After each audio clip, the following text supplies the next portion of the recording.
Nang malaman ni Charles na nakita ni Sophie si Stella, ay agad niyang tinawagan si Roy upang pumunta sa butik kung saan nakita ang dating asawa. Kailangan niya itong makausap at kalad-karing pabalik sa ibinigay niyang bahay kung kinakailangan. Paanong hindi niyo siya matrace kung nasa na siya? Malinaw na nasa paligid lang siya at hindi lumalabas ng bansa. Galit na inihampas ni Charles ang hawak na folder sa lamesa. Si Sophie na tahimik lang sa loob ng opisina ng kapatid ay napapiksi dahil sa galit ng kapatid.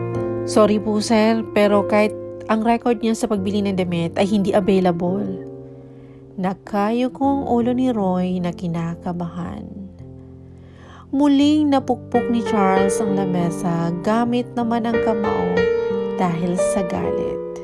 Kuya, sa tingin ko ay mas malaki ang koneksyon ng taong pinagpalit sa iyo ni Stella.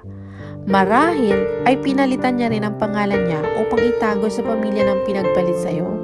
Maaring tama ang kapatid at hindi matanggap iyon ng kanyang ego. Pagkiramdam niya ay naisahan siya ng dating asawa at ginawa lang siyang tanga. Hindi na nakapagtaka noon kung bakit pinirmahan na lang nito ang divorce paper nila. Marahil ay matagal nang napaghandaan ng babae ang paghihiwalay nila. Siguradong dadalo siya sa event, kuya. Naningkit ang mga mata ni Charles habang nag-aarok ang tingin sa kapatid. Hindi nga malabong mangyari ang naisip nito. Kung noon ay nagdadalawang isip pa siya na dumalo sa event, ngayon ay may dahilan na siya para dumalo dito. Hindi na rin nagtagal si Sophie sa opisina ng kapatid at pinuntahan naman ang kaibigan na naroon lang din sa kumpanya. Isa sa model ng kanilang produkto si Elizabeth kaya naging parte na ito ng kanilang kumpanya. Hindi natuwa si Elizabeth nang makumpirmang dadalo si Charles sa event at isa ito sa participants. Girl, come on! Aatin lamang si kuya dahil kailangan sa negosyo. Huwag kang mag-alala dahil tiyak na tatanggihan niya kung sakaling siya naman ang mapipili. Napasimangot si Elizabeth at tumalikod sa kaibigan. Walang alam ito sa tunay na relasyon nila ni Charles ngayon.